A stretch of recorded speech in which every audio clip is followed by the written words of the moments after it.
Your financial power already exists. Now it's time to use it and plan for the future. Welcome to Women Leaders on the Move, a Her C-Suite radio podcast. I'm your host, Natalie Benamou, and every week I bring you stories from incredible women that help you stay relevant and be in demand. My guest today is Adrienne Lawrence. She is the founder and managing partner of Her Financial Partner, a Washington, D.C. based financial planning firm for professional women. I know this conversation is going to help you think about finances in a whole new way. Let's get started now. Adrienne, I'm so excited to welcome you to Women Leaders on the Move today. Thanks for being on the show. I can't wait for this conversation. We met through such a wonderful way of getting to know women. And I have to give a shout out to our friend, Julie Castro Abrams, and How Women Lead, because it's such a fantastic organization. But I'm excited for us to have this conversation. Thanks for being here. It's my pleasure, Natalie. I am so honored to be asked to be a guest on your podcast. And yes, Julie Abrams is fabulous and one of the best connections any two women can have. I hope she listens to the show because she's going to love the topic. But before we dive in, you have had a really interesting career. We were just talking about it before we hopped on. How did we get to this moment? Tell us the details of getting to what you're doing, because you're doing some really interesting and impactful work. I appreciate that. Thank you for saying that. In a nutshell, I completely lost my mind, left one of the most secure jobs in the financial sector, and decided to go out on my own. I loved what I'd been doing and wanted to create my own way of being able to serve clients ethically, morally, and impactfully with a completely different model than I know of any other broker dealer in the market. And I'm getting to do that. I'm now in year 2, and it's thrilling, exciting, and scares me a bit, which I think is great. It is great. And when our listeners hear this episode, I think they're going to feel a little bit boosted as well, because for whatever reason, we all have our money story. We all have things that make us afraid about money. We don't want to talk about it. We don't want to think about it. Oh, it's someone else, or I've got this person to do this. And in reality, we have this amazing power to control and decide.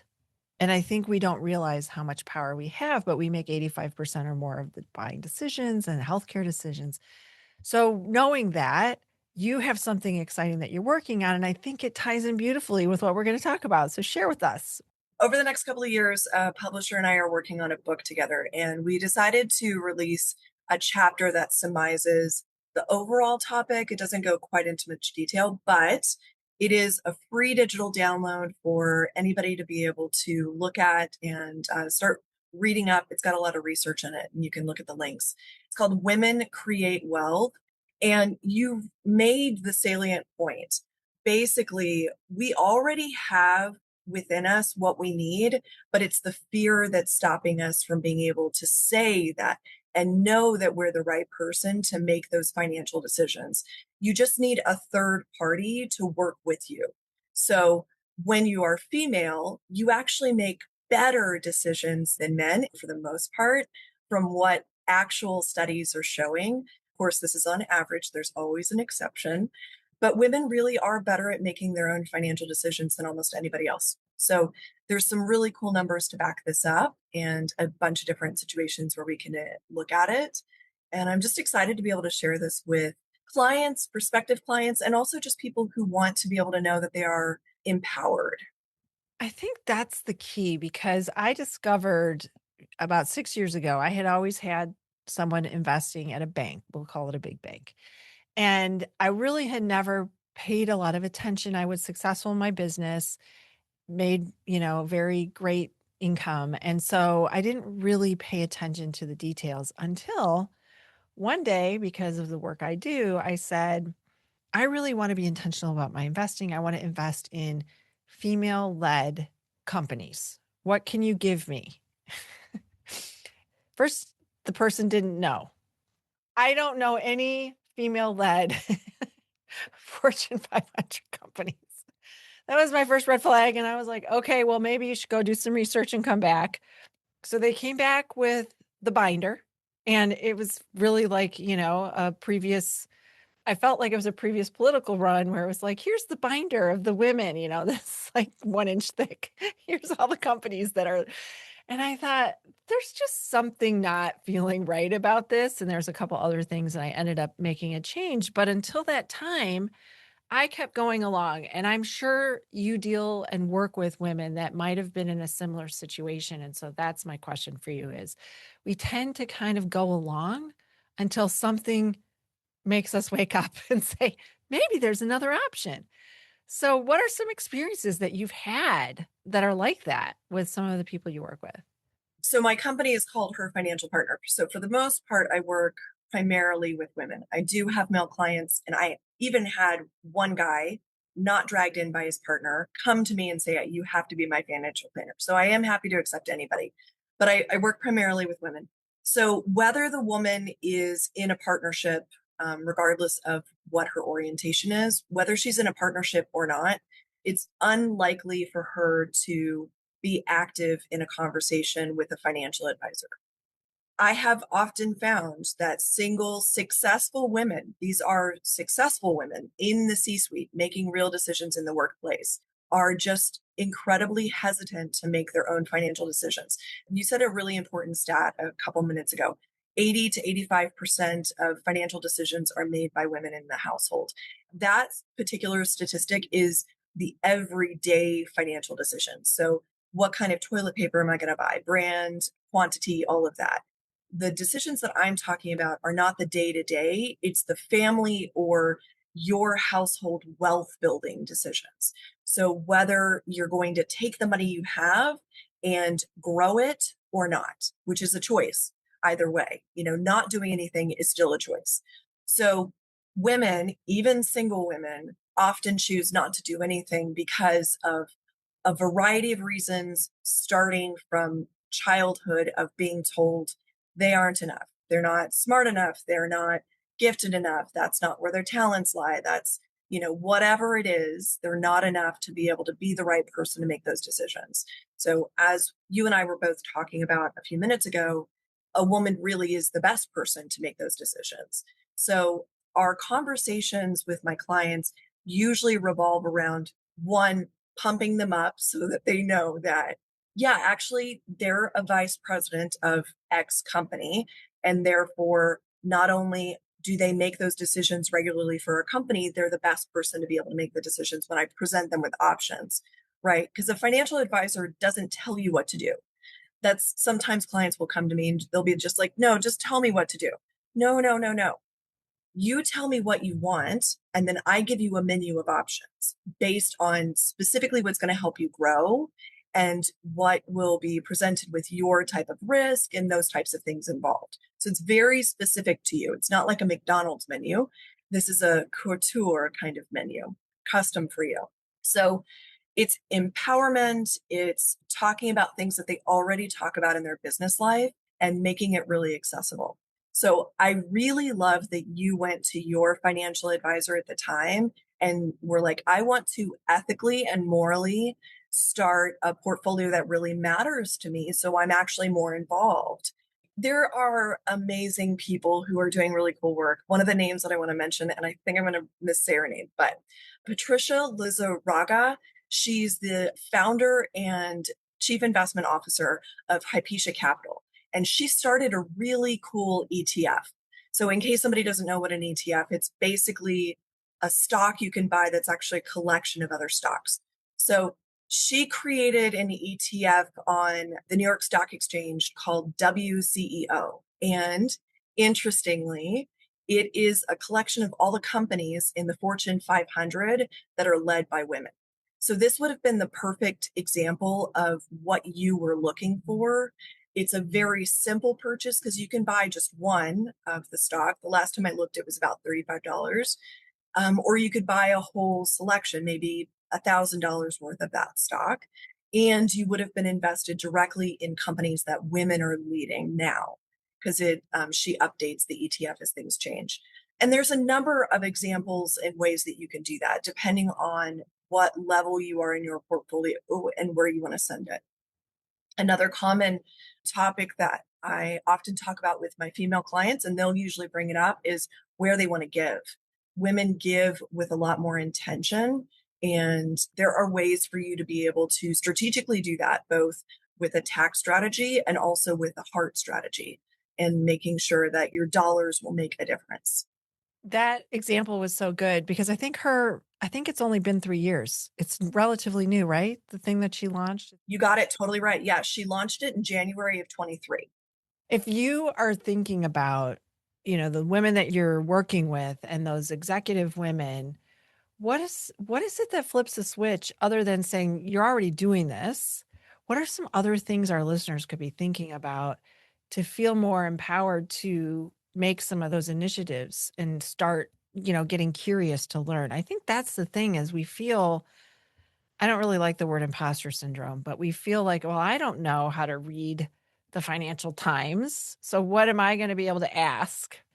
What can we do to help our listeners think differently and be feeling more confident about taking that first step? So there's been a couple of different examples of light bulb moments. I wouldn't say that there's any one particular one that's common throughout. The most common response I get is after the first conversation. It's usually they're reacting to me saying, the tone in this conversation that you and I just had, Adrienne, is so different than anything I've ever had. I actually know I'm speaking with you and you are speaking with me, that I know I'm comfortable no matter what we're going to do next. There have been things where I've explained something in plain language and they finally get what it is. Like there's can be really simple stuff. This is not typical for a client, but when I was working in the banking industry, explaining the difference between a credit history, credit report, and the fact that a measurement of credit is really measurement of integrity. It's the closest an outside source to you and your family can get to knowing how to measure your integrity without knowing you personally. Knowing that and understanding it in everyday language is totally different than talking about FICO or, the different credit bureaus and trying to understand all of the language and everything. In a recent email that one of my clients and I exchanged after creating this huge plan for a bunch of really cool things that she's working on, she said, I finally feel like I have the financial partner I've been wanting all of these years. And I now feel ready to do all of the things that we're going to do. So it's really in the relationship that you develop with them. As long as you're going to be excited and vice versa, with the financial advisor that you're going to be working with, everything is going to be better. The craziest thing is that getting someone to that point where they think they're ready. They're early in their career and maybe they're making 50 or $75,000 and they're like, "Oh my god, no, I'm totally not ready yet. I have maybe $500 a year to put into and I'm just doing the minimum on my 401k or whatever's in their employee benefits package." Or I'm just starting to think about an IRA. It's fine. I can just set up the simple stuff. Or you know what? We just have a financial advisor that's just part of our plan and it's fine. I don't really care what they do. They'll just do whatever. One, being active in the role. Two, starting as early as possible. And three, working with a third person, not because any of those makes you incapable, but because all three of them actually empower you. Just having a financial advisor means that you're going to leave with 40% more than you would have otherwise. Let's say you retire with $100 because it's a simple number. If you just work with a third person, you're going to increase that to $140 when you retire. If you change it from a man to a woman, then you're going to increase it from 140, which is what the man will help you get, to about $200 to $240 that the woman will help you get. So you'll end up doubling your return just because you worked with a woman and you worked with a third party, and making sure that it's not just a default of whoever you're working with and instead you're excited to work with them. You'll actually meet with them as often as you need to. At minimum, you should be talking to a financial advisor every year. If you have a lot going on, it could be every 6 months or every quarter. If you have major changes going on like death, divorce, birth, moving country, state, house, whatever, any of those things will mean that you'll want to talk to a financial advisor because there will be things that need to change in your plan. Hey, it's Natalie. I wanted to pop in today and invite you to join amazing women that are landing board roles, getting business done with hiring each other, and designing the portfolio, career, and life of their dreams, all inside her C suite. Visit us at hercsuite.com to learn more today. I want to say something because a lot of our listeners very likely are still in a 401k program, either at their employer or they just rolled it over. And I don't think people realize how much you can control within that investment. I didn't for the first probably half of my career. I maxed out every year. I maxed invested. Not everybody does that, but it definitely was helpful long term. But I didn't realize when you get the packet and you can choose how it's going and everything, they're somewhat limited. And then when you roll out and you get it into your own, retirement account, you have a lot more say in where it goes. But I don't think people realize even that nuance. Why is that, do you think? Why don't we know that we have the flexibility to do what you just said, that we could make 240% more money if we just do the one thing? I would say that one of the biggest reasons and one of the biggest obstacles is fear. So you're afraid that you won't be able to understand whatever the regulations are. You're afraid that you're not going to find the right person at the institution where the money is to be able to put it into another pocket. You're afraid that because you worked at X company, it has to stay there and you just don't know that there's another option. Having the wherewithal and the belief in yourself to say, I don't know, but let's find out, is incredibly powerful. And you're totally right. There are a number of really good options you can do. So if it's all pre-tax money, then there can be options to make it after tax money. So that way you maybe have a slightly higher tax bill in one year, or you can spread it out, but you can make sure that you have no taxes or as little taxes later when it's going to be more expensive. Has there ever been a point in our history where taxes have gotten cheaper? I mean, I don't think there has been. So, one of the best ways to make sure that you're going to be in the best possible tax advantage situation when you're retired is to take care of all of that earlier. So, with a 401k, you're right, you can do a rollover. And when you do that, you can do multiple things. You can make sure it's in the best possible tax situation. You can also make sure that it's going to be invested with the right kind of growth. If you are getting really close to retirement, you want to put it in something that's going to be low risk or lower risk.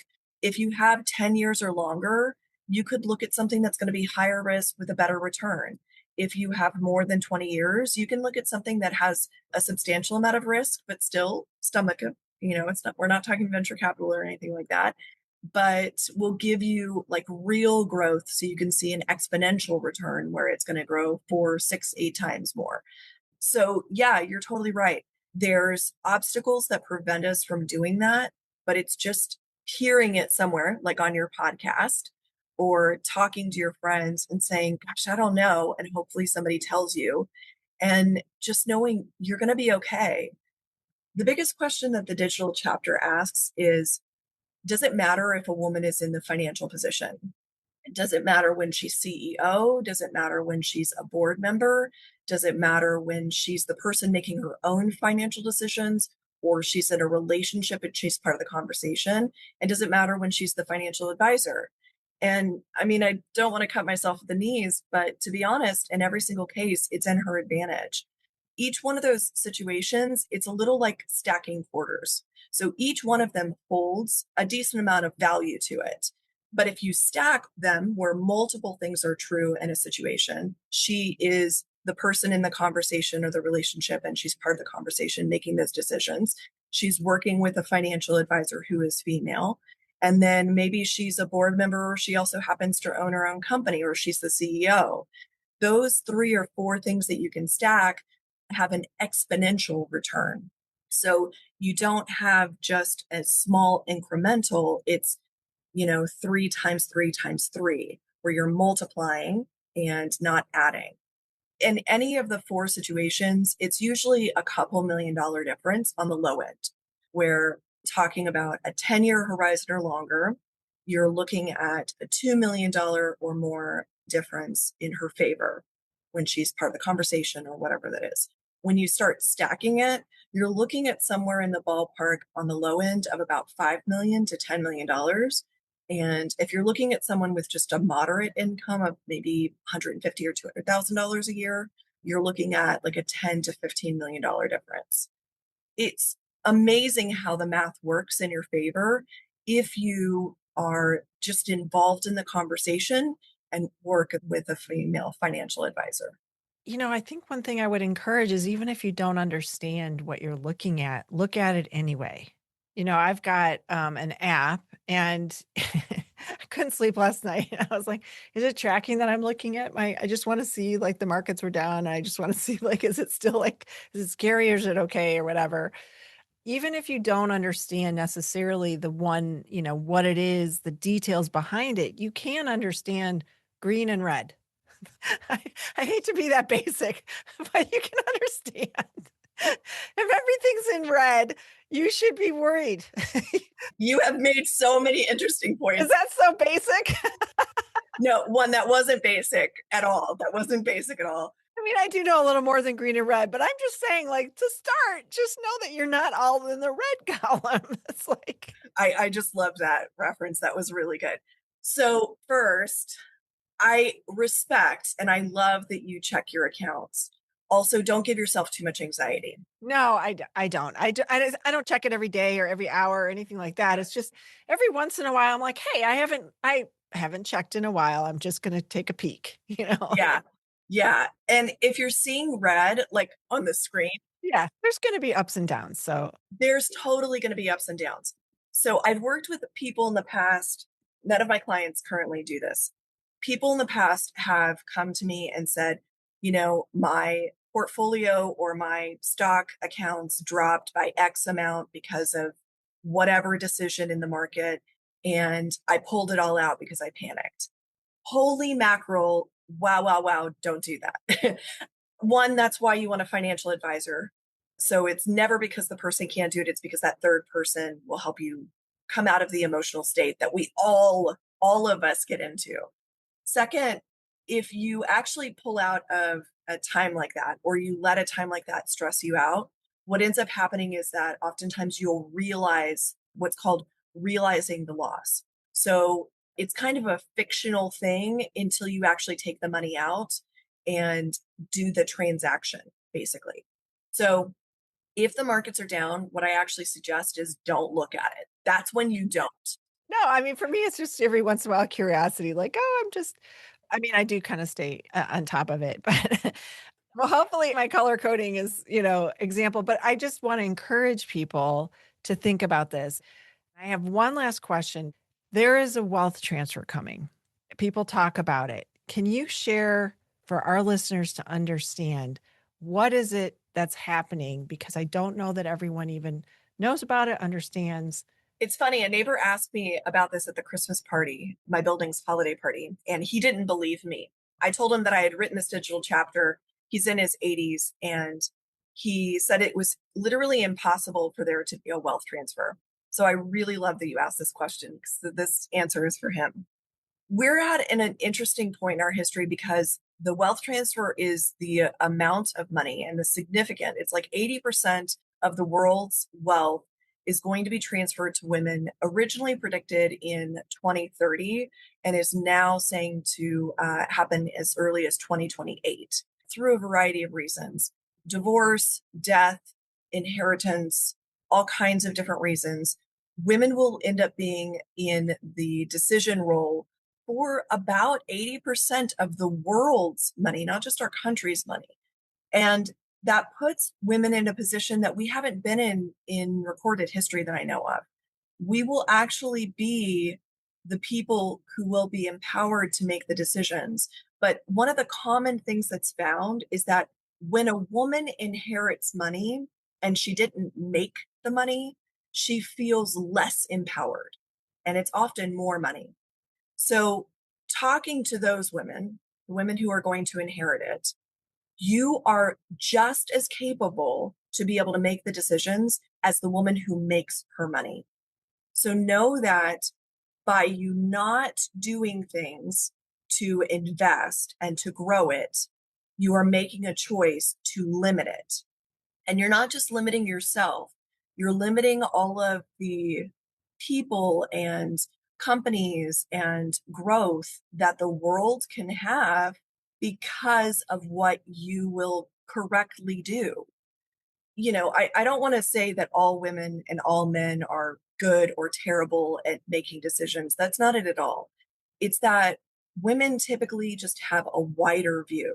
We are able to look at the moral, ethical, and bigger picture of being able to grow and invest. There's a really cool example that Gloria Steinem used when I met her a few years ago. She talked about the difference that microlending meant. You could give like a $10,000 grant to a company in Africa, or you could give a woman, owner of a really small company, just a couple $1,000s. And the difference that they found was that the woman with a couple $1,000s made a significant difference just in her community, whereas the $10,000 grant that you gave to the company would actually usually disappear and not have real growth in the community. So women make the best decisions that will grow everyone, not just themselves. And this wealth transfer is important in that respect. We will have the opportunity for the world to be better, not just our own bank accounts. I can't wait for this episode to be released so that women understand more about the power that you all have listening, that this is in your hands and 2028 is around the corner. And if people want to learn more about the incredible value that you give to women and women businesses and all the things, where can they go to find you? So herfinancialpartner.com. And then in the navigation, you'll see free book. You'll just input some information and be able to download it. It'll be emailed to you within 24 business hours. I am so excited to be able to release it finally. This is the first opportunity I've had to announce it. Thank you so much for being on the show today. I've loved this time talking with you, Natalie. Thank you for spending your time with us today. I loved this conversation about finance because 2028 is just around the corner. I hope you will visit all of the resources we talked about today. I would love it if you would join us in Next Elite AI. The reason that we launched Next Elite AI is because of the wealth transfer in 2028. Visit hercsuite.com and learn more. As always, if this episode was helpful, will you share it with a friend or colleague and rate and review the show? It's how others find us. Keep shining your light bright. The world needs you.